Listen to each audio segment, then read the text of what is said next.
The Ray Allen-Celtics breakup is one of those NBA stories that sounds simple until you dig into it.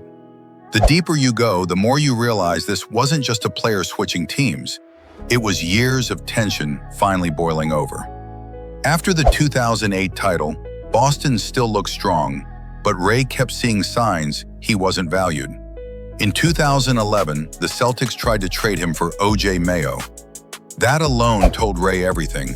Loyalty was flexible. The next season, Avery Bradley took his starting spot, the offense tilted toward Rondo, and Ray felt like he was being phased out while everyone else pretended it was just business. The trust was fading fast. Then free agency hit. Boston finally offered Ray more money and even a no-trade clause, but it came late. After years of trade talks and mixed signals, the sudden love felt fake. Meanwhile, Miami, the same team that knocked Boston out, came in with less money but a clear role and a real shot at another ring. To Ray, clarity beat cash. He signed with the Heat, and that's when the firestorm hit. KG iced him out publicly. Pierce called it betrayal. Rondo didn't care for a reunion. Fans went nuclear because Ray didn't just leave. He joined the rival everyone in Boston hated most. And when he hit that Game 6 shot in 2013, that just poured gasoline on the beef. Ray said he texted KG and Pierce before leaving, but KG famously said he lost Ray's number. The freeze-out lasted nearly a decade. Then 2022 came, KG's jersey retirement. Ray walked out, KG pulled him in for a hug, Pierce joined, and the coldest feud in Celtics history finally thawed. So who was really right? Ray for choosing respect and stability, or the Celtics for feeling like their brother jumped ship to the enemy? So why wasn't Jamal Crawford a star, but still a legend? The simple truth is he never reached the usual star benchmarks. He never made an all-star team, he wasn't a franchise's top option, and he wasn't efficient enough to be a nightly 25-point scorer. Defensively, he struggled, and as the NBA shifted toward analytics and switch-heavy lineups, ISO guards like him lost value. That alone kept him out of the star conversation. But here's why his name still matters. Crawford mastered a role almost nobody has ever mastered. He's a three-time Sixth Man of the Year, tied for the most in NBA history. He held the record for the most four-point plays for years, the undisputed king of turning a bump into an extra point. He's the oldest player to drop 50 and the only player to score 50 for 4 different teams. Add in a 20-year career, a Teammate of the Year award, and one of the greatest handles the league has ever seen, and you understand why players respect him so much. Injuries never really slowed him down, which is rare for a guard. His entire game was built on timing, skill, and creativity, not athleticism, so it aged perfectly. So no, he wasn't a star, but a legend? Absolutely. He defined what a sixth man is supposed to be. And here's the question. In today's NBA, would Jamal Crawford finally become a star, or would he still be the perfect sixth man? Have you ever seen a breakup so messy that even the arena walls got involved? That was Rockets versus Clippers in 2018. Chris Paul's first game back in LA after leaving the team on bad terms. And the Clippers? Yeah, they took it personally. The whole night felt like a family reunion where everyone secretly hates each other. CP3 and Blake Griffin had years of tension. Austin Rivers talked like he was the franchise player, and Trevor Ariza never forgot Blake yelling in his face during past matchups. So when the game got chippy, nobody was surprised. In the third quarter, Blake bumped Rockets coach Mike D'Antoni on a fast break. D'Antoni snapped back, Ariza got heated, and suddenly it felt like everyone wanted smoke. By the fourth, Blake and Ariza were shoving. Austin was chirping from the bench, and CP3 looked like he regretted every year he spent with the Clippers. The Clippers won, but the real drama happened after the buzzer. Instead of cooling off, the Rockets tried to confront them. And here's where NBA history got hilarious. Trevor Ariza, CP3, James Harden and Gerald Green didn't take the main hallway. They took a back corridor inside Staples Center that CP3 knew from his Clippers days. Reporters called it a secret tunnel, and NBA fans immediately turned it into a GTA mission. At the same time, Clint Capella walked to the front of the Clippers locker room, knocked once, and got the door slammed in his face. Security rushed in, LAPD showed up just in case, and the NBA launched a full investigation. After reviewing cameras and interviewing over 20 people, the league said Ariza and Green were the aggressors and suspended them 2 games. CP3 and Harden were labeled peacemakers because apparently even in a tunnel mission, someone has to be the adult. No fight, no ambush. Just one of the pettiest, funniest, and most chaotic locker room confrontations the NBA has ever seen. You ever hear an NBA story so wild it sounds fake? Because during the 1997-98 season, Dennis Rodman asked Phil Jackson for a vacation, mid-season, and not like a weekend off, a real break. Michael Jordan immediately knew where this was going. He warned Phil straight up, "If you let Rodman go to Vegas, we're not seeing him again." Phil heard that and still said yes. Here's the part people miss. The Bulls didn't treat Rodman like a normal player. They treated him like a race car. You don't cage it. You let it burn fuel, then put it back on the track. Steve Kerr later admitted the moment Rodman picked Las Vegas, the whole team knew this wasn't going to end clean. So Phil tried to manage the chaos. He told Rodman, 48 hours. Rodman went to Vegas with Carmen Electra, and that 48 hours quietly turned into days. Practice was coming, the season mattered, and Rodman was just gone. That's when the legend took over. The story everyone repeats is that Michael Jordan flew to Vegas to drag Rodman back. But years later, The Last Dance director clarified that part got exaggerated. Jordan didn't pull him out of a Vegas hotel. He pulled him out of Rodman's apartment back in Chicago. Still, imagine missing practice, and the person pounding on your door is Michael Jordan. And here's the craziest part. Rodman came back and did exactly what the Bulls needed. Rebounds, defense, chaos, wins. So was Phil Jackson a genius for letting him go? Or was Dennis Rodman the only player in NBA history who could disappear to Vegas mid-season and come back like nothing happened? The rumor about Dwight Howard wasn't about basketball. It was about whether he was gay. And it didn't start with a report, a teammate, or proof. It started online. In the early 2000s, Dwight didn't fit the typical NBA stereotype. He was emotional, expressive, playful, and comfortable being himself. On internet forums and early Twitter, that alone turned into speculation about his sexuality. No evidence, just jokes and stereotypes repeated over and over. No major outlet reported it as fact. No teammate confirmed it. But nobody shut it down either. That silence let the rumor live for years. Then in 2018, it escalated when a man named Mason Eligi went public on social media, claiming he had a past sexual relationship with Dwight and posting alleged messages. That's when the rumor stopped being just whispers and became mainstream conversation. Dwight denied it immediately. He denied being gay, and no charges came from it. But by then, the rumor was permanent, searchable, memeable, and impossible to erase. Years later, in 2023, the conversation came back again when a separate civil lawsuit accused Dwight of sexual assault. Dwight said the encounter was consensual. There were no criminal charges. In 2024, that lawsuit was dismissed with prejudice, meaning it was closed for good. Legally, that should have ended everything. But the rumor wasn't living in courtrooms. It was living online. No teammate ever confirmed Dwight was gay.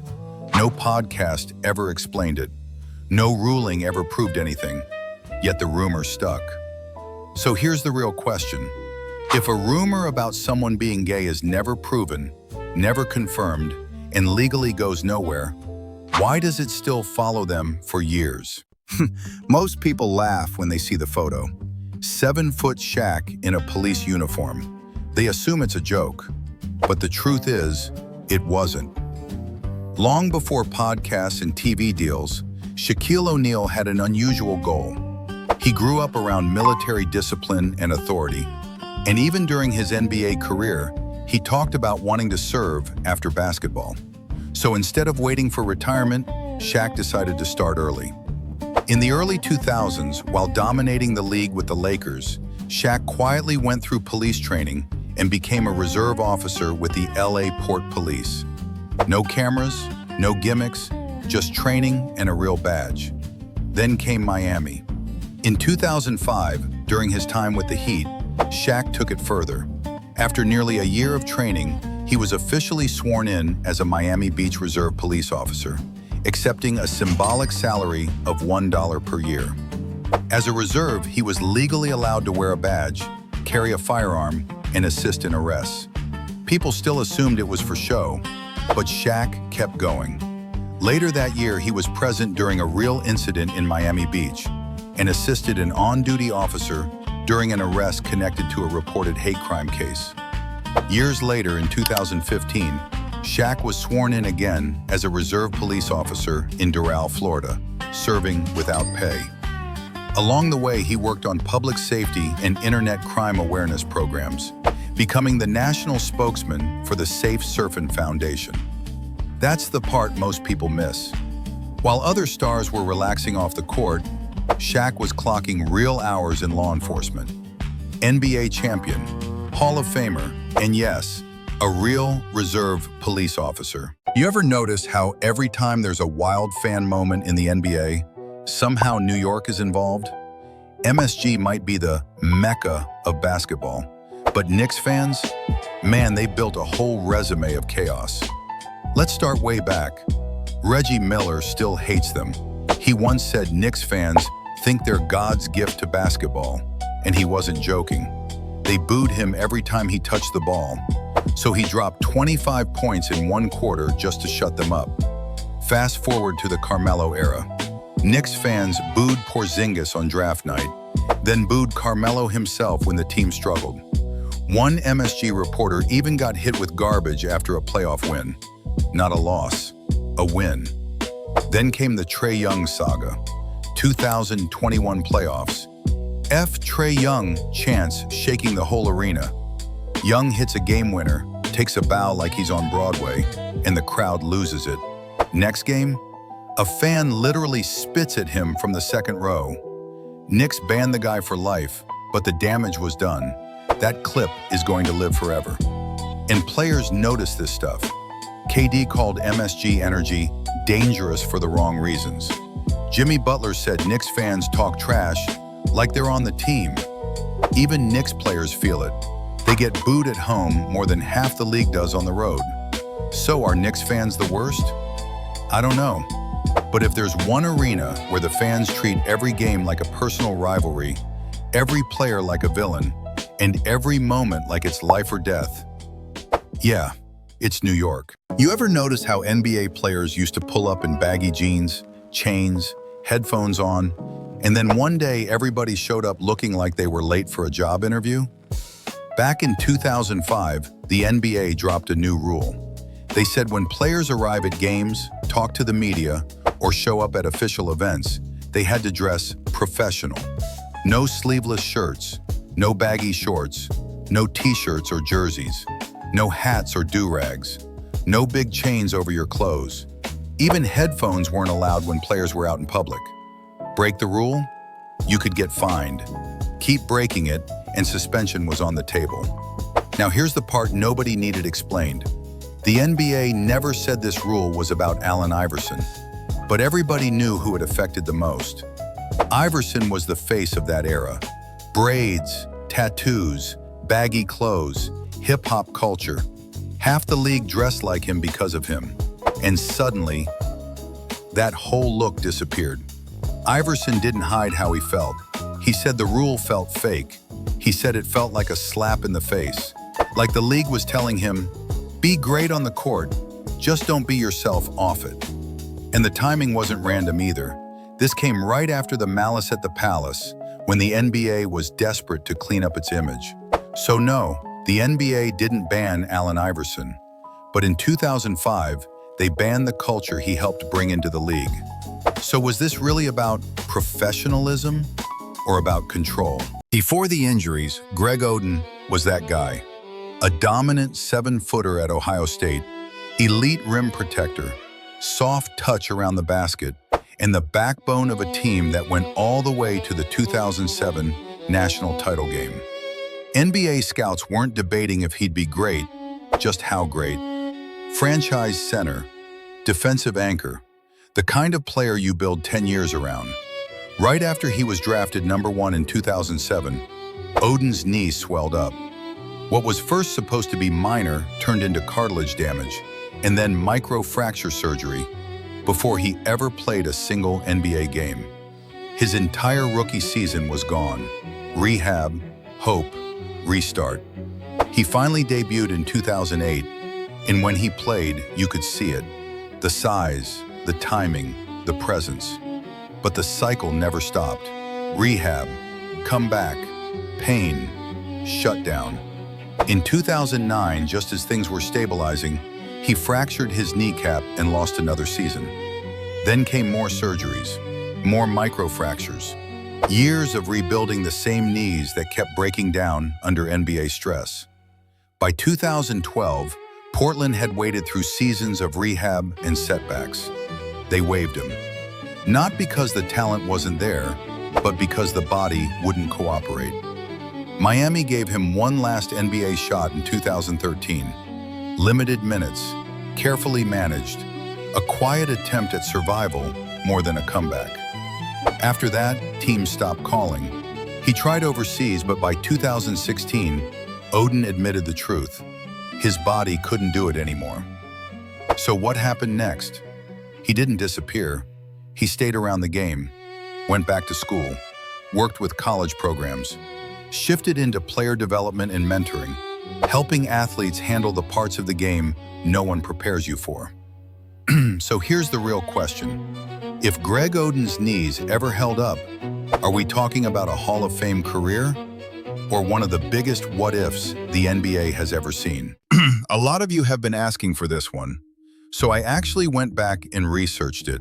And here's what I found about how Cooper Flagg ended up in Dallas and why so many fans think the NBA rigged it. It starts with a number that didn't make sense, 1.8%. That was Dallas's chance to win the 2025 NBA draft lottery. Not top 5 odds, not even top 10. And yet, Dallas jumped all the way to #1. That's when the internet lost its mind. Because just months earlier, the Mavericks had done the unthinkable.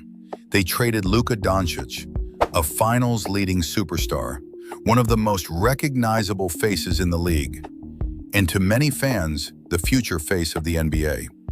Suddenly, Luka's in Los Angeles, the biggest market in basketball, wearing Lakers gold. Dallas is left with backlash, empty jerseys, and a fan base asking what just happened. Then the lottery balls bounce, and somehow Dallas gets Cooper Flagg. That's where the theory starts. The rumor goes like this. The NBA needed Luka in LA for ratings, global reach, and business. But to soften the blow, Dallas gets rewarded with the next potential superstar, a clean reset. And here's an extra layer people don't always think about.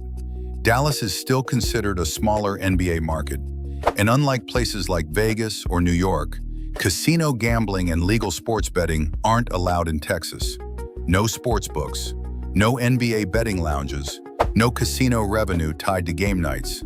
So to conspiracy-minded fans, the logic becomes, why would the league ever rig something for Dallas, a smaller market with no legal betting money flowing through it?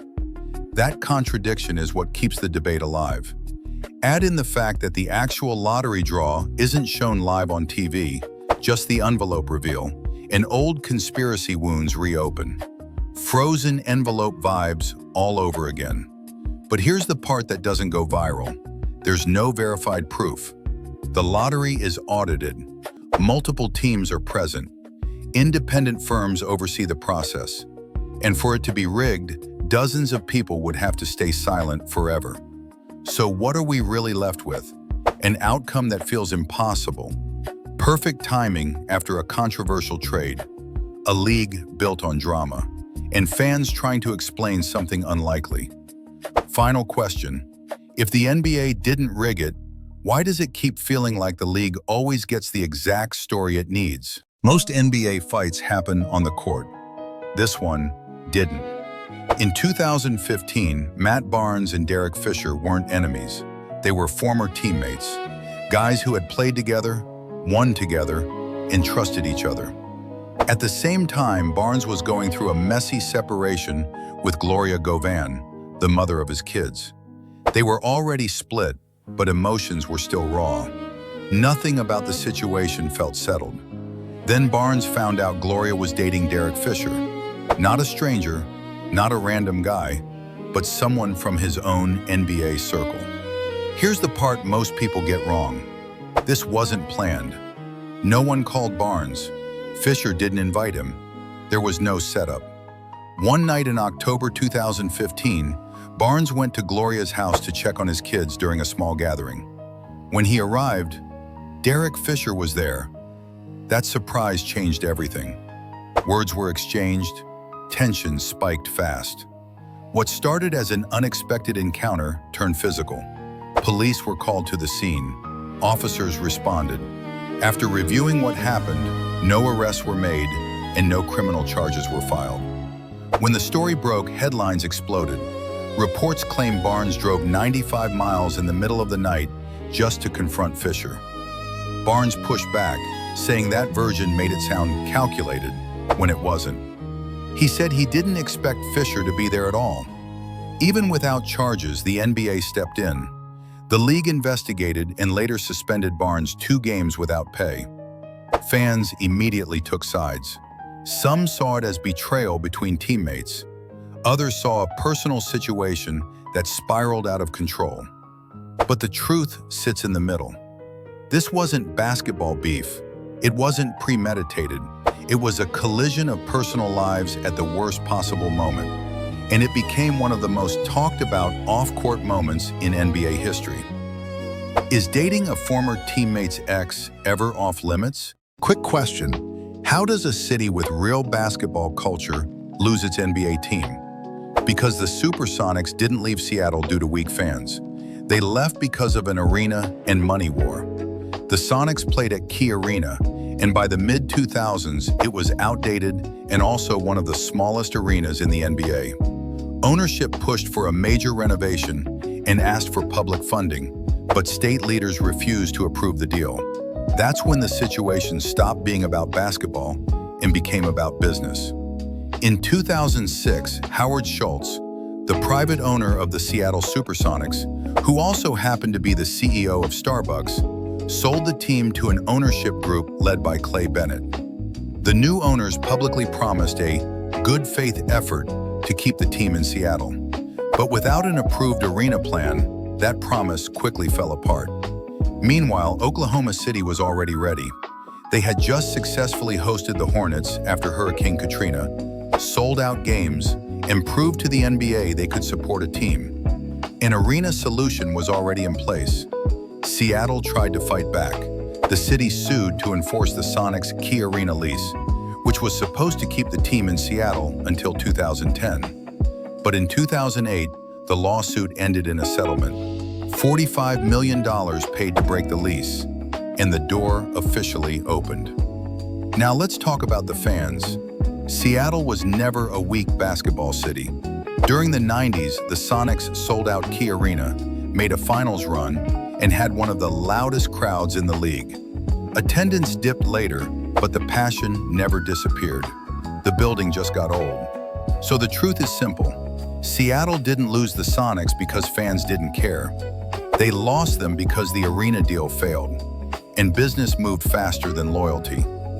Do you think Seattle deserves a second chance in the NBA? The NBA almost lost itself in the late 70s and early 80s. And no, it wasn't because the basketball sucked. It was because the league had a cocaine problem. Back then, the NBA wasn't primetime TV. Some finals games were tape delayed. Players flew commercial, got paid real money for the first time, and landed straight into nightlife that never closed. Cocaine wasn't a scandal yet. It was basically a pregame warm-up. By 1980, reports claimed half the league or more was using. That number was debated, but the chaos wasn't. Careers were spiraling, teams were unstable, and the league's image was hanging by a thread. And somehow, the NBA survived. Because while part of the league was falling apart, a few players were holding it together. Larry Bird was in Indiana driveways shoveling gravel in the summer, then showing up to outwork everyone in Boston. Magic Johnson walked into the league smiling, passing, and turning the Lakers into showtime, making basketball fun again when the league desperately needed it. And then there was Michael Jordan, who entered the NBA in 1984 and quietly shifted the entire focus from "What's wrong with this league?" to "Holy hell, did you see that?" These guys didn't just win games. They gave the NBA credibility. Then reality slammed the door. In 1986, Len Bias, the Celtics' future, was drafted and died 2 days later from cocaine-related heart failure. At that point, the jokes stopped. The NBA cracked down hard. The 1983 CBA drug program brought treatment, suspensions, and lifetime bans. Even stars weren't immune.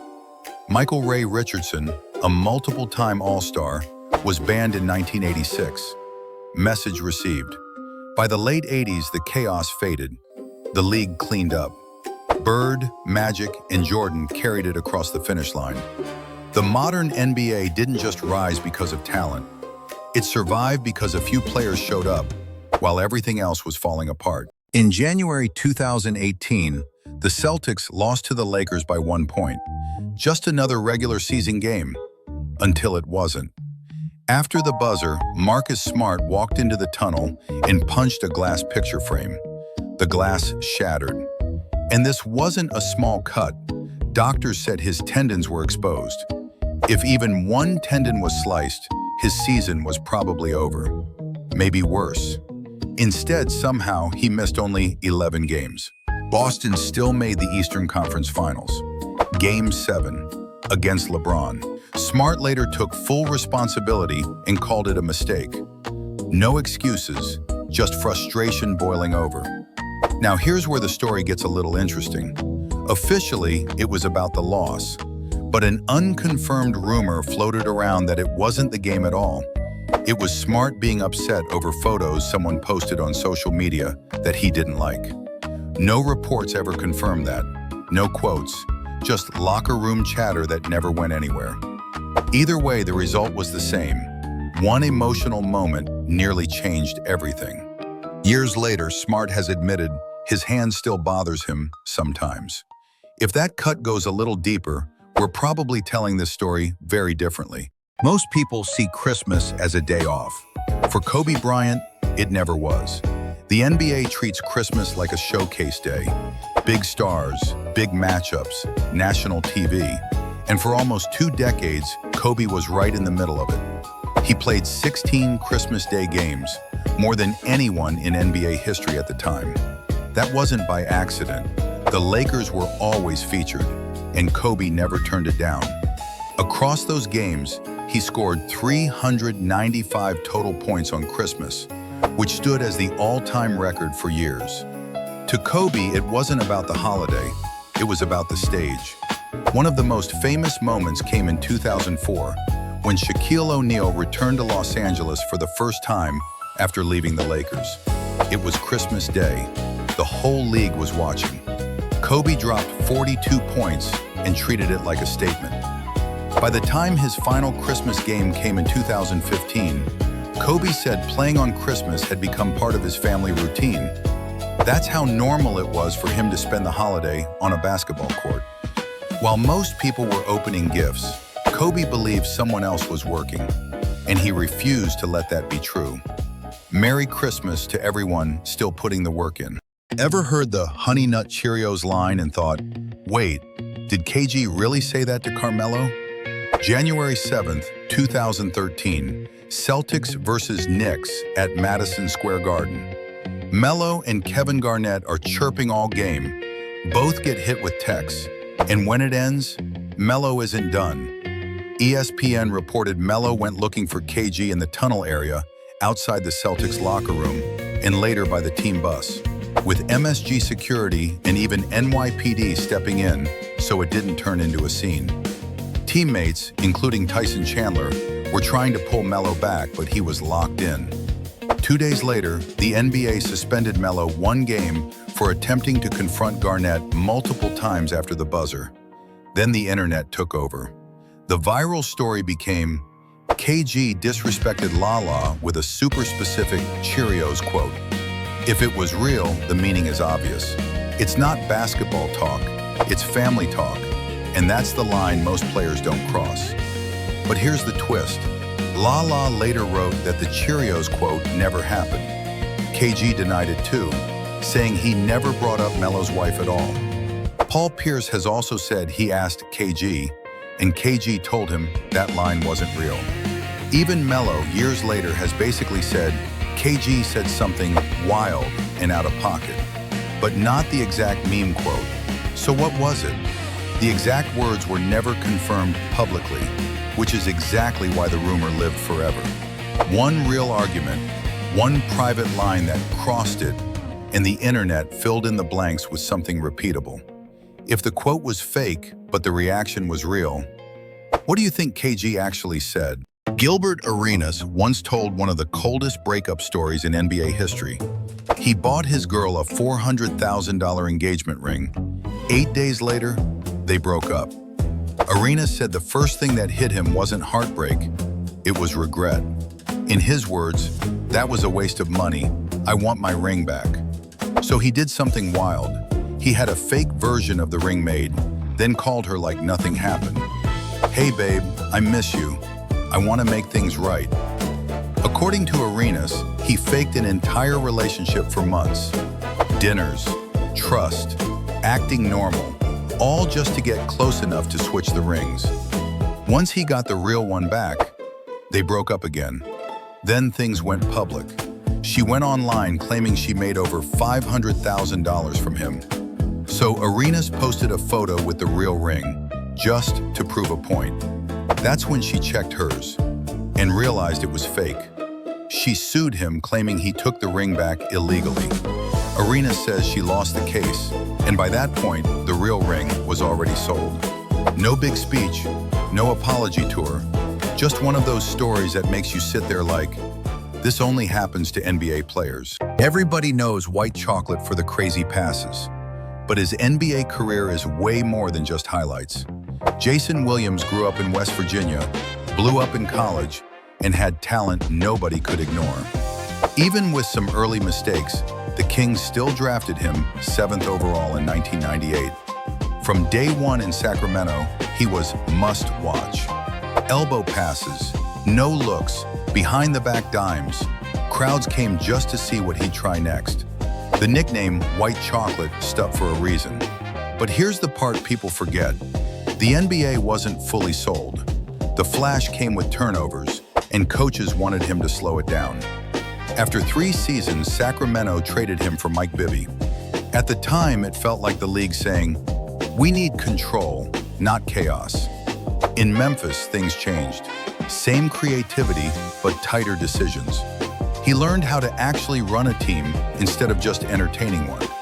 The passes were still there, just picked better moments. Then came the full circle moment. In 2005, Jason Williams joined the Miami Heat. 1 year later, he was the starting point guard on a championship team, helping Dwayne Wade and Shaq win it all in 2006. Not the loudest version of White Chocolate, just steady, confident, and trusted. He finished his career respected, not just remembered. And his real legacy? He made flair acceptable for NBA guards, as long as you could make it work. So was he reckless, or just ahead of his time? There's a Karl Malone story most NBA fans didn't hear about until decades later. And once you hear it, it sticks with you. Back in 1983, before the NBA and before the spotlight, Malone was a 20-year-old college player at Louisiana Tech. During that time, he had a baby with a girl who was 13 years old. That part isn't just talk, it shows up in court records. That baby grew up to be Demetrius Bell, who later played in the NFL. But here's where people usually stop and think. There were no criminal charges. The situation stayed in civil court, handled as a paternity and child support case, not a criminal one. Malone fought it at first, and reports say the child support ended up being very small, especially compared to the money he'd make later in the NBA. As an adult, Bell has said Malone wasn't really part of his life growing up. Any contact later on was limited, not some feel-good reunion story. What's also real is how quiet this stayed at the time.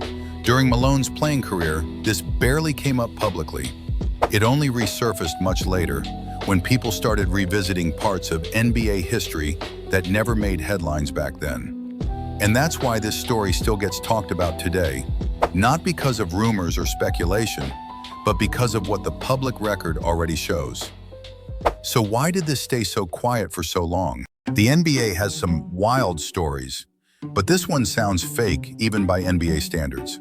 1998 All-Star Weekend, a hotel elevator, and somehow the people inside are Kobe Bryant, Jason Williams, Charles Oakley, and Donald Trump. No, that's not a joke. According to longtime NBA writer Jeff Pearlman, this actually happened. Williams, a veteran at the time, steps into the elevator and tries to be friendly. "What's up, Kobe?" Young Kobe, already locked into his ultra-serious mindset, barely acknowledges him. Just a cold, dismissive response. No respect, no small talk. And apparently, that was enough. Williams didn't like getting brushed off by a teenager. Words were exchanged, tension spiked, and before anyone could even hit the lobby button, things turned physical inside a tiny metal box. Oakley did nothing, just stood there, which somehow makes perfect sense. Then comes the plot twist no one sees coming. Donald Trump, yes, that Trump, the guy who owned the hotel and would later become president of the United States, stepped in and broke it up. According to the author who broke the story, Jeff Pearlman, he actually broke it up. Williams continued to be upset, and Trump reportedly told Kobe to leave the elevator to get away from the situation. Kobe escaped the scuffle thanks to hotel management, and that was it. No police report, no headlines, no viral clips. Just one of the strangest, only in the NBA moments ever. Can you believe this wild NBA story actually happened? Ever wonder why NBA legends once made way less than you'd expect, even when the league was booming? Here's what Oscar Robertson figured out. In the 1960s, Oscar wasn't just a superstar. He was the Players Union president. That meant he saw the fine print. And what he saw was this. The NBA wasn't letting teams compete for players. The draft locked you to one team. The reserve clause meant even after your contract ended, your team still owned your rights. So if you wanted a raise, tough luck. There was nowhere else to go. That's how salaries stayed low, not because owners were broke, but because the system killed bidding wars. Then something huge happened in 1967. The ABA showed up. Suddenly players had options. Teams had to compete. Salaries started rising fast. And that's when Oscar and the union realized the real danger. If the NBA and ABA merged, that competition would disappear, and salaries would get crushed again. So in 1970, Oscar became the face of a massive antitrust lawsuit against the NBA. The argument was simple. The draft, the reserve clause, and the planned merger were illegally restricting the free market for player pay. Owners weren't negotiating, they were controlling. A federal court stepped in and blocked the merger, giving players leverage they'd never had before. The case dragged on for years, but it worked. By 1976, the old control system was broken. Free agency was coming. And once players could finally choose where to play, salaries never looked the same again. That's why today's contracts exist. Not because owners got generous, but because Oscar Robertson forced the league to compete. So if NBA owners weren't trying to keep salaries down, why did it take a federal lawsuit to stop them? When Ron Artest entered the NBA, he became a millionaire almost instantly, signing a contract worth almost $1 million. But that rookie cash didn't change his hustle. The man needed electronics. He had a friend at Circuit City, and he was spending all his time there anyway, so he made a brilliant financial plan. Get the employee discount. Not for the paycheck, not for the hours, strictly for that sweet 50% off on DVDs and gear. So he walked in, filled out an application like any other Joe off the street, and in the occupation box, he wrote NBA player. When it asked for a reference, he went straight to the top. He listed his boss at the time, Bulls general manager Jerry Krause, putting a high-profile GM down as a reference for a minimum wage job selling TVs. The store, apparently unfazed by this incredible resume, actually hired him. He even worked at least one shift, helping customers and enjoying his discount before word got out. The best part? When Jerry Krause found out, he called Artest into his office, and reportedly his reaction was something along the lines of, "You cannot be working at Circuit City." The gig didn't last long after that, but for a brief moment in time, a professional basketball player was just a guy trying to get a deal on a DVD player. People love to say Charles Barkley had a wild side, but this story didn't start loud. It ended loud. October 1997, Orlando. Late night at Church Street Station. Barkley's out with friends after a charity event. Regular night, drinks, talking, nothing crazy. His Houston Rockets teammate, Clyde Drexler, was also present. Then, according to police reports, a 20-year-old man, Jorge Lugo, who had been pestering the group all night, throws a glass of ice toward Barkley's table. The ice reportedly struck a woman in Barkley's party in the face, bruising her. That's it. Barkley gets up and chases him. No argument, no standoff.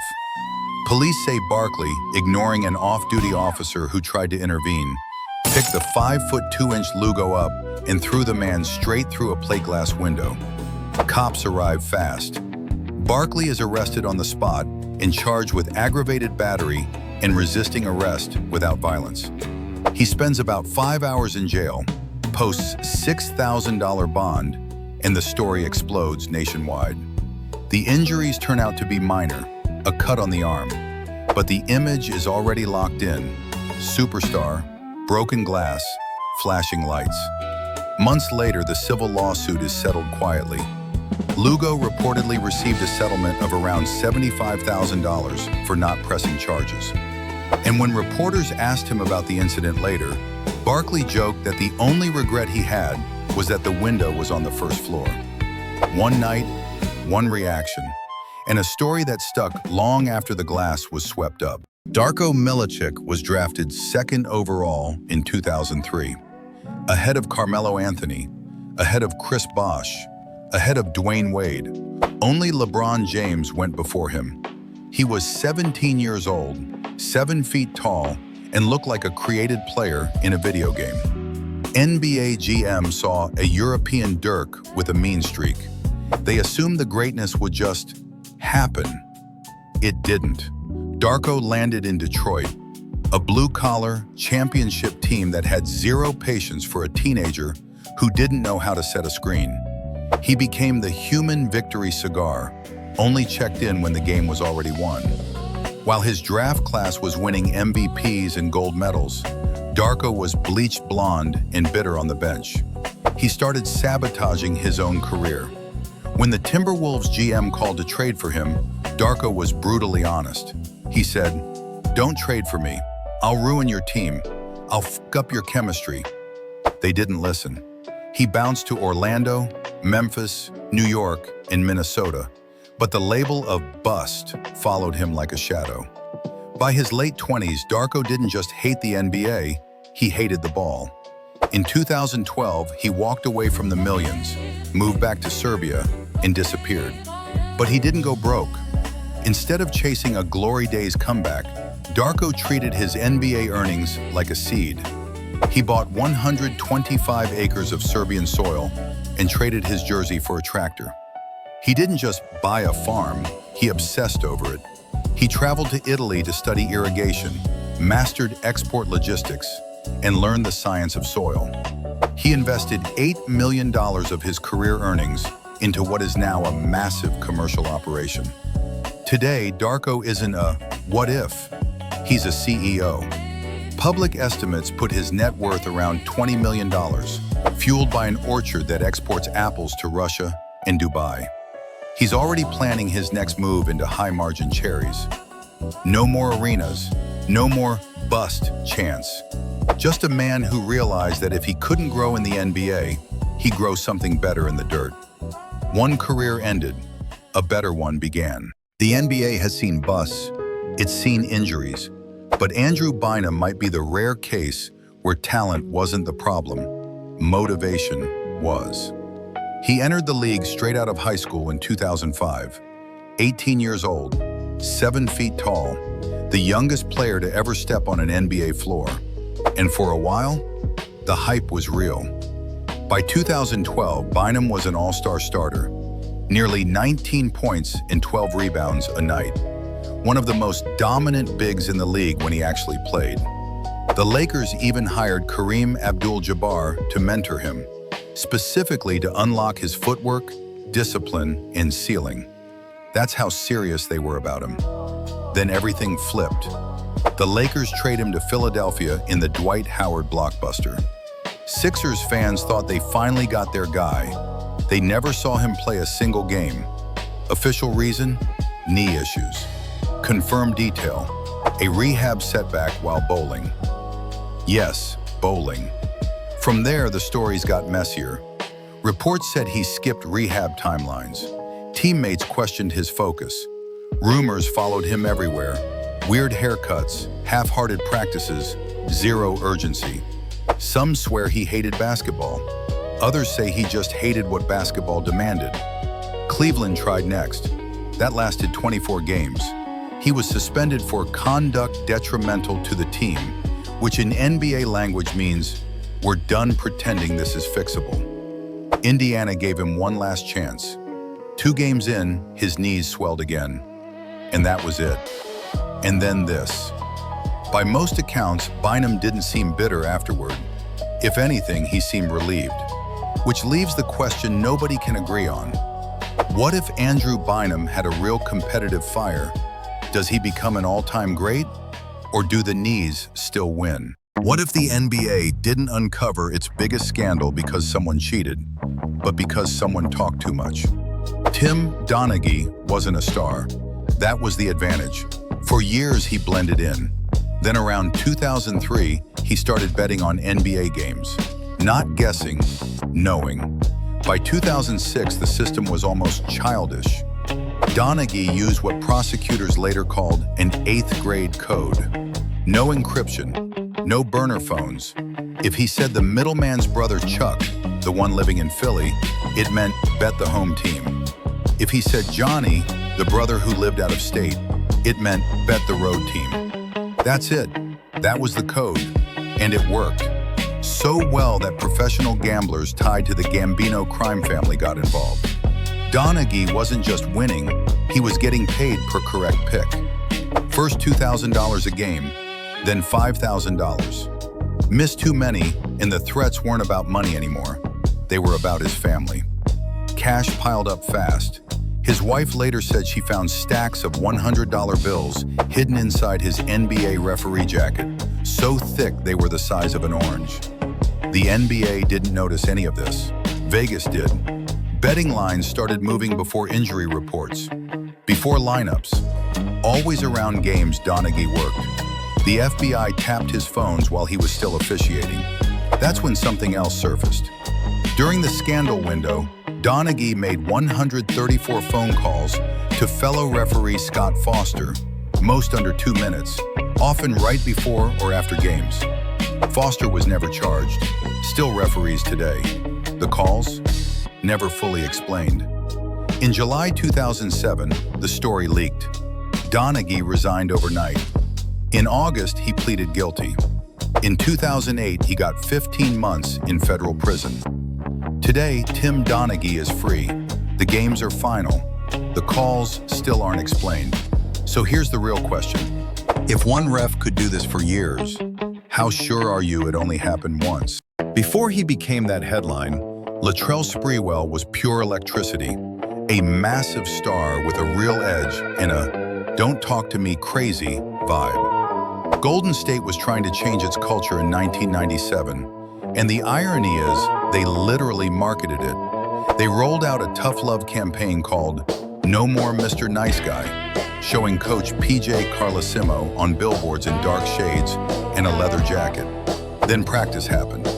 Carlesimo gets on Sprewell for his passing and hits him with the line, "Put a little mustard on it." To a superstar, that didn't sound like coaching. It sounded like a boss trying to humiliate him. Words fly. The coach steps in. Sprewell snaps.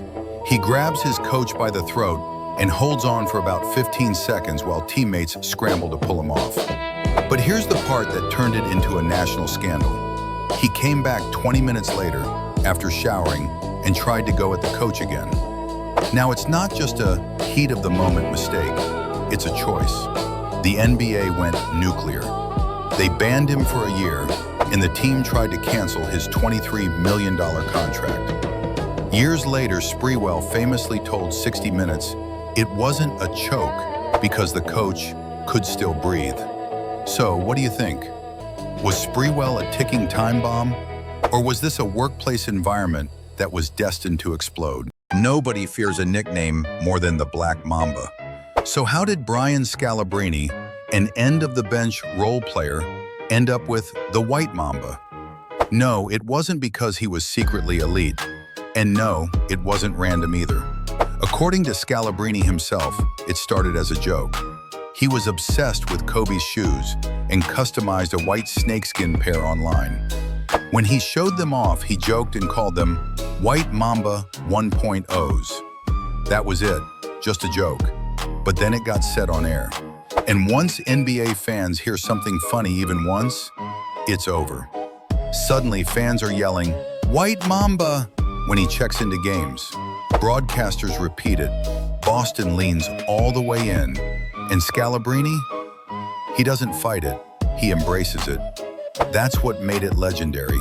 It was never meant to compare him to Kobe. It was the irony that made it perfect.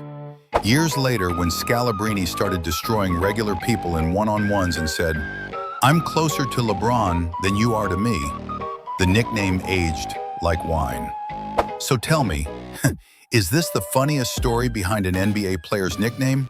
Or can you name a better one? Nobody expects the weirdest moment of an NBA road trip to happen at 30,000 feet. Back in 2019, the Miami Heat had just beaten the Suns in Phoenix. Business as usual. Players board the team flight to LA, relax, headphones on, snacks out. Then Dion Waiters starts feeling off. According to reports, Waiters had taken a THC-infused edible earlier for a stomach issue. Problem was, he wasn't familiar with it. And on the plane, it hit way harder than expected. Mid-flight, teammates noticed something was wrong. Waiters was panicking, uncomfortable, and clearly not okay. At one point, the situation got serious enough that medical attention was needed once the plane landed in Los Angeles. Almost immediately, rumors went crazy. Some people said he passed out. Others said it was something worse. Later reporting described it as a panic attack, not some dramatic overdose story the internet ran with. The Heat listed him as ill and kept him away from the team. A few days later, Miami suspended him 10 games, not just for the incident, but because it was the latest issue in a rough stretch of discipline problems. Waiters later owned it, calling it a bad decision. Was the punishment fair?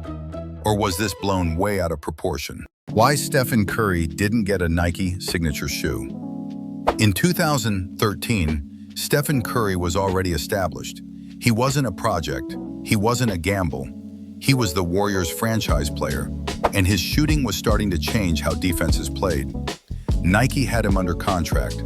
All they had to do was recognize what they already had. When Curry's deal came up, Nike brought him in for a pitch meeting. That meeting revealed more than they intended. His name was mispronounced. The presentation slides still had Kevin Durant's name on them, as if Curry's future had been dropped into a recycled template. Most importantly, there was no clear plan for him as a signature athlete. Not the face, not the foundation, just another name in a lineup full of stars. Under Armour saw the same moment differently. They didn't offer more money, they offered commitment. Curry wouldn't be an add-on to an existing machine. He would be the machine. His own shoe, his own lane. A brand willing to bet its basketball future on him. Here's the part that matters most. Nike had matching rights.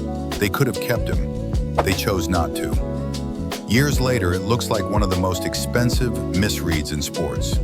The player Nike didn't prioritize didn't just win, he reshaped the game itself. So the real question isn't whether Nike missed Stephen Curry. It's whether they confused certainty with control and let the future walk away. The Spurs sold the NBA a myth for 2 decades.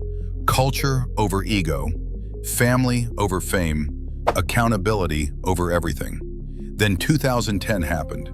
At the center was Tony Parker, Finals MVP, franchise pillar, and a line NBA locker rooms quietly treat as untouchable.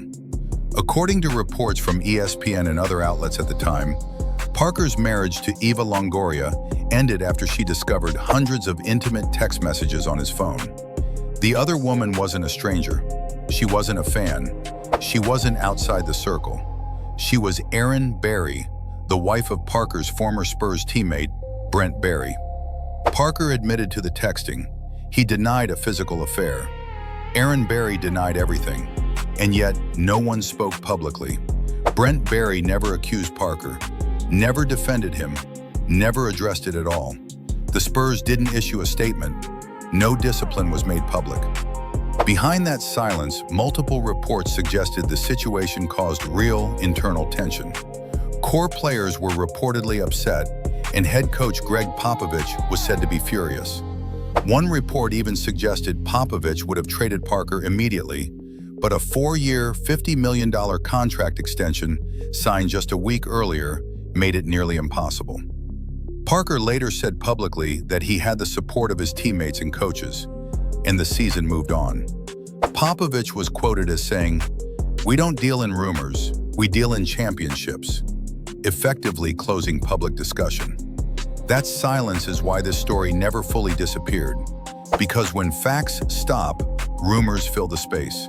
And when a franchise built on accountability appears constrained by business realities, fans are left guessing whether this was truly handled internally or simply endured for the sake of winning. So here's the real question. Did the San Antonio Spurs turn a blind eye to this? Or did they deal with it quietly behind the scenes in the name of culture? In 2016, the Lakers had a locker room problem that had nothing to do with basketball. In late March of the 2015-16 season, with the team near the bottom of the standings, the issue happened away from the court. Inside the locker room, around a normal day tied to practice, a rookie, D'Angelo Russell, recorded a private conversation with veteran teammate Nick Young. It wasn't about plays or strategy. Young was casually talking about other women while engaged to Iggy Azalea. Russell had his phone out and kept recording. The video eventually became public. No one ever proved who leaked it, but that detail stopped mattering almost immediately. Russell recorded the conversation, and in an NBA locker room, that alone crossed a line. There were no shouting matches and no public confrontations. Teammates slowly stopped talking to Russell. Trust faded, and the locker room went quiet. All of it unfolded during Kobe Bryant's final season. Years later, Russell admitted he mishandled the situation and learned from it. Young said there was no real beef left, just a moment that grew bigger than it needed to be. They didn't reconnect and didn't stay in touch. They both moved on, while the incident stayed behind as a reminder of how quickly trust can disappear in the NBA. The Chicago Bulls were in the NBA Finals in June 1998 against the Utah Jazz. The series was 2-1 Bulls after a dominant Game 3 in Chicago. A mandatory practice was scheduled for Monday, June 8th. Everyone arrived. except Dennis Rodman. Coaches and teammates couldn't reach him. For a few hours, the Bulls genuinely had no idea where their starting power forward went during the finals. Then Monday night hit, and the mystery was solved. Rodman appeared live on WCW Monday Nitro in Auburn Hills, Michigan. He was standing next to Hulk Hogan, promoting an upcoming pay-per-view match where Rodman and Hogan would face his NBA rival Karl Malone and Diamond Dallas Page. Meanwhile, a frantic Phil Jackson was blowing up Hogan's phone. Jackson knew Rodman was friends with Hogan and likely with him. According to Hogan, the calls were incessant. "Where's my guy at? Where's my guy at?" When Hogan confronted Rodman about the calls, Rodman reportedly replied, "I don't want to go back." Hogan had to actively plead with him to return to Chicago. Rodman had even reportedly made around $250,000 for the appearance, making the resulting $10,000 NBA fine seem trivial. Michael Jordan and Scottie Pippen were furious. The front office stayed quiet. Suspending Rodman might have cost them a championship. Here's the crazy part. Rodman came back, played Game 4. No apology, no explanation. He just played, grabbing a series-high 14 rebounds and locking down Malone in a pivotal win for a 3-1 lead. The Bulls won the finals in 6 games. And instead of becoming the biggest scandal, this turned into Dennis being Dennis. Even during the championship celebration, he draped an NWO shirt on his lap as a final, cheeky nod to his wrestling detour. Today, a player skipping finals practice for another league's live broadcast would be suspended instantly. But in the 90s, if you rebounded hard enough, everyone just moved on. 9 minutes. That's how long Terry Rozier played before federal prosecutors say a betting line quietly broke. On March 23, 2023, Rozier suited up for the Charlotte Hornets versus New Orleans Pelicans. Nothing about the matchup stood out, but hours before tip-off, prosecutors allege Rozier told a longtime associate he planned to leave the game early due to an injury. That information didn't stay private. According to the indictment, it was passed into a small betting network that placed over $200,000 in unders on Rozier's prop bets, points, rebounds, and assists, before sportsbooks could fully adjust the odds. Then the game started. Rozier checked in, played just over 9 minutes, finished with 5 points, 4 rebounds, and 2 assists, then exited and never returned. The unders hit. The bets cashed. Prosecutors say the winnings totaled tens of thousands of dollars. At the time, nothing happened. The NBA reviewed the game and found no rule violation. Sportsbooks paid out. Fans moved on. Until October 2025, when federal prosecutors unsealed an indictment charging Rozier with wire fraud conspiracy and money laundering conspiracy, alleging the bets were placed using non-public information sportsbooks were never meant to face. Rozier has pleaded not guilty, and none of this has been proven in court. But the situation leaves an uncomfortable question hanging over modern sports. In an era where prop bets update in real time, and one substitution can swing thousands of dollars, how much control does the game really have left? And how much does the betting market have instead? Glenn "Big Baby" Davis didn't lose his NBA money on bad investments. According to federal prosecutors, he lost his freedom over paperwork that got too greedy. Between 2017 and 2020, the NBA's health insurance plan was quietly being drained. Not by injuries, not by surgeries, but by medical bills for treatments that never happened. Investigators say former NBA players were submitting invoices for high-end dental work, root canals, crowns, expensive procedures.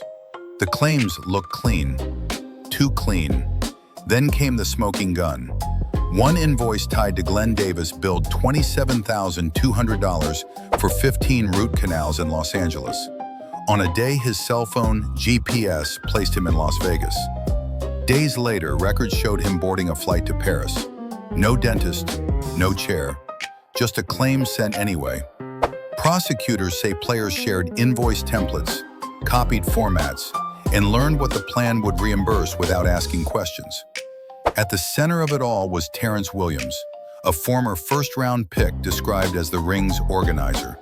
He allegedly recruited players, coordinated fake paperwork, and even impersonated health plan managers to pressure players who didn't pay him kickbacks. He later received 10 years in prison. In November 2023, a Manhattan jury convicted Davis of wire fraud and conspiracy. He and Will Bynum were the only players who went to trial. Everyone else took deals. In May 2024, Davis was sentenced to 40 months in federal prison and ordered to repay $80,000. Court records say he personally submitted about $132,000 in fake claims, but he didn't report immediately. In August 2024, a judge granted Davis a delay until October 22, 2024, allowing him to finish filming a documentary about his life.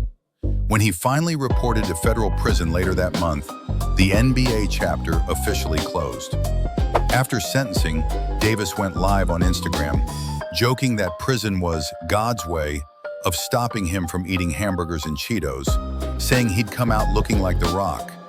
He made $34 million in the NBA and risked it all over $80,000. Was this just greed?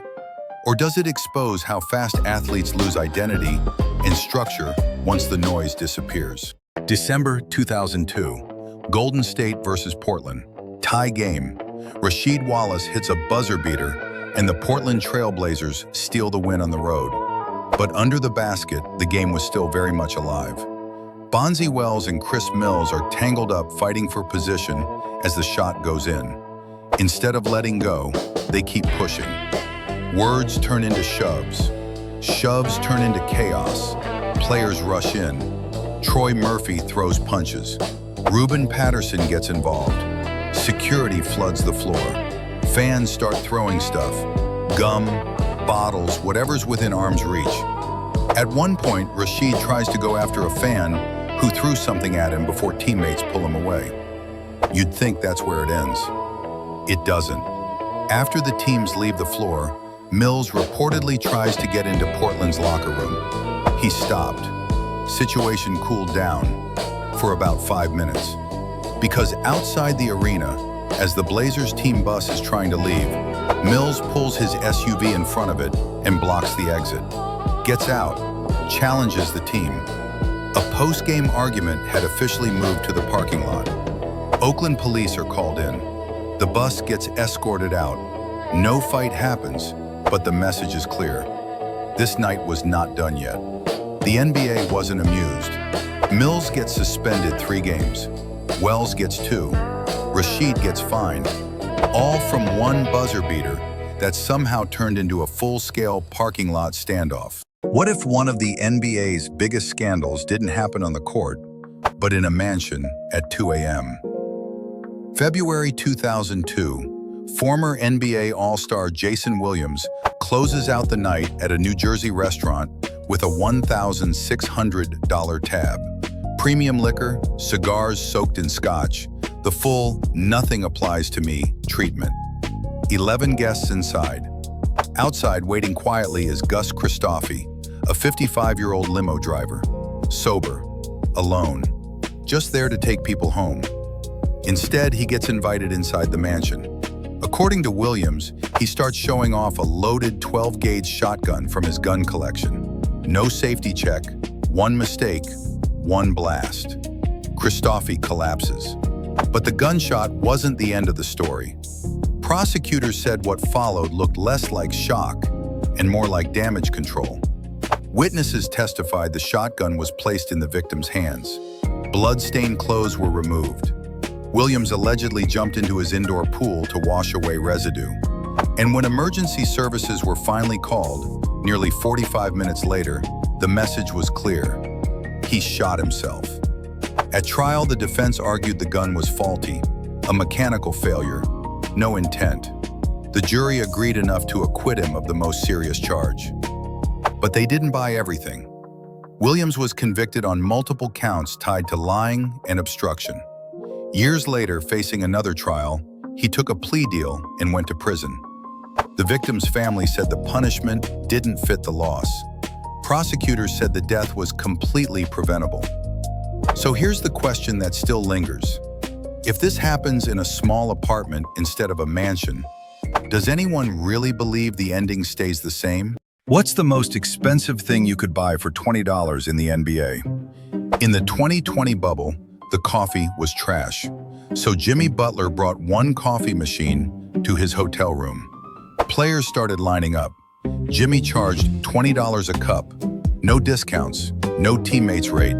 Millionaires paying hotel room coffee prices. Because Jimmy had the only good coffee in the bubble. He called it Big Face Coffee. Fast forward a few years. That one machine hustle turned into a full luxury coffee brand. A permanent flagship store in Miami's design district. Online sales shipping worldwide. Pop-ups in major cities. The brand now generates millions of dollars annually. Limited edition beans sell for hundreds per box. Premium drops sell out fast. Merch, ready-to-drink cans, and specialty gear added to the lineup. From hotel room cups to a multi-million-dollar operation. All built on the same rule Jimmy started with. If you want it, you pay. Imagine waking up and seeing an NBA player say, "Yeah, I'm gonna turn my contract into crypto." In 2019, Spencer Dinwiddie, who literally calls himself just a tech guy with a jumper, looked at his 3-year, $34 million Nets contract and said, "Why wait for paychecks when I can sell them early?" So he tried to tokenize his NBA contract. The plan was wild. Sell 90 digital tokens at $150,000 each to raise $13.5 million up front. Basically a bond backed by his future salary. At first, parts of the idea even included performance-based incentives, bonuses tied to how well he played. The NBA looked at that and went, "Yeah, that's not innovation, that's betting." League rules don't let players hand their paychecks to third parties, and the league said this whole thing was flirting with gambling and contract violations. After months of back and forth, Dinwiddie reworked it into a business-backed bond, stripped out the performance angle, and the NBA finally allowed it. So, how did it go? Only 9 tokens sold to 8 investors. That's $1.35 million, exactly 10% of the goal. Then Dinwiddie said, "All right, new plan." During his all-star push, he even promised to give teammates Bitcoin if they helped vote him in. Yes, he tried to crypto stimulus his own locker room. Then he launches a GoFundMe asking for 2,625.8 Bitcoin, about $24.6 million, promising fans they could vote on which team he'd sign with on a minimum deal. So basically, crowdfund my free agency and let the internet decide. That campaign raised about $1,150 and was shut down almost immediately with the money going to charity. No crypto takeover, no fan-chosen team. But for a brief moment, Spencer Dinwiddie wasn't just a point guard, he was a walking white paper. And honestly, that still makes this one of the strangest off-court experiments in NBA history. What's the most Dennis Rodman thing Dennis Rodman has ever done? In 1996, the man showed up to New York City in a full wedding dress, veil, gloves, makeup, the whole thing, and told everyone he was getting married. Only problem? There was no bride, no groom, no partner, because Dennis Rodman was marrying himself. This wasn't a courthouse thing. This was peak 90s chaos. Rodman pulled up to a Barnes & Noble book signing for his autobiography, Bad as I Wanna Be, in a horse-drawn carriage, escorted by women in tuxedos, flipping every wedding rule on its head before he even stepped inside. The gown? Custom, reportedly flown in from France. The look? Full runway energy, not DIY. We're talking high fashion, magazine cover makeup, the kind that made people do double takes just to confirm it was actually Rodman under the veil. Crowds were so big, he later said it felt like a ticker tape parade. Half the people didn't even recognize him until the veil came off inside the store. And yes, he leaned all the way in. He joked about marrying himself, blurred identity lines, and used the moment to openly challenge how male athletes were supposed to act in the 90s, even identifying as bisexual during the media frenzy. The next day, the truth came out. No ceremony, no legal marriage, just a perfectly executed stunt to sell books. And it worked. While everyone else did interviews, Rodman wore a wedding dress, hijacked the news cycle, and turned a book signing into history. So be honest, was this the smartest NBA promo ever, or just peak Rodman chaos? It's 1971. Spencer Haywood isn't a college kid trying to sneak into the league. He's already a professional, playing in the ABA. The Seattle Supersonics sign him to an NBA contract anyway. That's when the NBA steps in. A game is about to start in Cincinnati. Haywood is warming up when a league official walks over and hands him papers. He's ruled ineligible, not injured, not suspended, labeled illegal. He's forced off the court, not even allowed to wait inside. Haywood ends up standing outside in the snow, alone, while the game goes on without him. That's how the NBA enforced its rules back then. The league had a hard policy. Players couldn't enter the NBA until 4 years after high school. Didn't matter that Haywood was already a pro. Didn't matter that he was an Olympic gold medalist and an ABA MVP. Haywood grew up poor in Mississippi. While the NBA was fighting to keep him off the floor, his family was still picking cotton for about $2 a day. This wasn't about skipping college. This was survival. The NBA threatened Seattle with sanctions. Before some games, Haywood says PA announcers even introduced him as an illegal player. So he did something almost unheard of at the time. He sued the league. Haywood argued the NBA couldn't block every team from hiring him when he was already a working professional. The legal pressure mounted fast, and soon the league backed off and allowed him to play while the case played out. Not long after, the NBA quietly changed course. They created the hardship rule, the first time the NBA allowed players to enter early, which slowly changed who was allowed into the league. The NBA didn't give players freedom, they fought it, and Spencer Haywood stood in the cold until it cracked. Did the NBA protect the game or protect itself? The 2004 Pacers weren't just good, they were scary. They were 7-2, and Ron Artest was cooking, a career-high 24.6 points per game through the first 7, while playing the kind of defense that ruins people's nights. Then he walks into Rick Carlisle's office and asks for time off. Coach is probably thinking, knee issue, back issue, family emergency. Nope, Artest says he wants as much as a month to heal up and recover from his schedule. And yeah, because music needed attention too. Not even just his own stuff, he's pushing his label, True Warrior Records, including an R&B group he had signed, Allure. That's the part that kills me. This wasn't, I need rest. This was, I need PTO for a rollout. Carlisle didn't scream, he hit him with the most coach line ever. It compromised the integrity of the team. Then he goes, this isn't the Cuban Missile Crisis. Like he's explaining the sanctity of team to a guy mentally writing hooks. So the Pacers bench him 2 games. No league suspension, no lost pay, just a timeout. And then, 1 week later, Detroit happens. Malice at the Palace. Season over, money lost, chaos. He asked for time off, and the universe handed him way more than he wanted. In 1967, college basketball did something wild. They banned dunking. Not in the NBA, in the NCAA. And it wasn't random timing. At the center of it all was Kareem Abdul-Jabbar, back when he was Lou Alcindor at UCLA.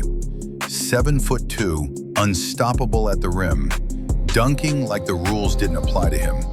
Defenders couldn't stop it, coaches couldn't scheme around it, so the system blinked. The National Collegiate Athletic Association said the dunk was dangerous. Broken backboards, injuries, sportsmanship, protecting the game. That was the official story. But nobody really bought that. Everyone knew who this rule hurt the most. One player had become so dominant that the easiest solution wasn't to guard him, it was to change the rules. The dunk ban lasted almost a decade, an entire era without one of basketball's most basic weapons. Here's the twist though, it didn't stop Kareem. Instead, he adapted. He perfected the skyhook, touch, footwork, balance, a shot nobody could block and nobody could ban. By the time he reached the NBA, he was more complete and more lethal than ever. Basketball tried to take something away from him. All it did was force him to evolve. So here's the real question. Was the dunk ban about safety, or was it about slowing down dominance before it broke the system? Because history says the system lost that one. Pistol Pete Maravich didn't just play basketball ahead of his time. His body was quietly working against him the entire time, and no one knew. Before the NBA was ready for freedom, creativity, or flair, Pete Maravich was already there. At LSU, he averaged 44.2 points per game. Because of NCAA rules at the time, freshmen weren't allowed to play varsity, so he racked up his record-breaking 3,667 points in just 3 seasons. He did it with no three-point line, no shot clock, and no spacing, just non-stop movement, unreal passes, and shots that felt illegal. When he reached the NBA, the league didn't fully know what to do with him. Coaches wanted structure. Pete played loose. Teammates wanted predictability. Pete played on instinct. Fans loved it, but trust didn't always follow. Still, he proved he wasn't just flash. Pete made 5 All-Star teams, earned All-NBA First Team in 1977, and won the NBA scoring title that same year, averaging 31 points per game, all before the three-point line existed. He even dropped 68 in a game, a number guards weren't supposed to touch back then. But the most important part of his story had nothing to do with basketball. Years earlier, in a 1974 interview, Pete once said he didn't want to play 10 years in the NBA and die of a heart attack at 40. It sounded dramatic until it happened. In 1988, after retiring, Pete collapsed during a casual pickup game at a church gym in Pasadena. He was 40 years old. Moments before he fell, he told his friends, "I feel great." The autopsy revealed a stunning truth. Pete was born missing his left coronary artery. His right artery had grown to twice its normal size to compensate, but it wasn't enough. Most people with this rare congenital defect don't live past 20. Pete played 10 seasons of elite, high-octane professional basketball.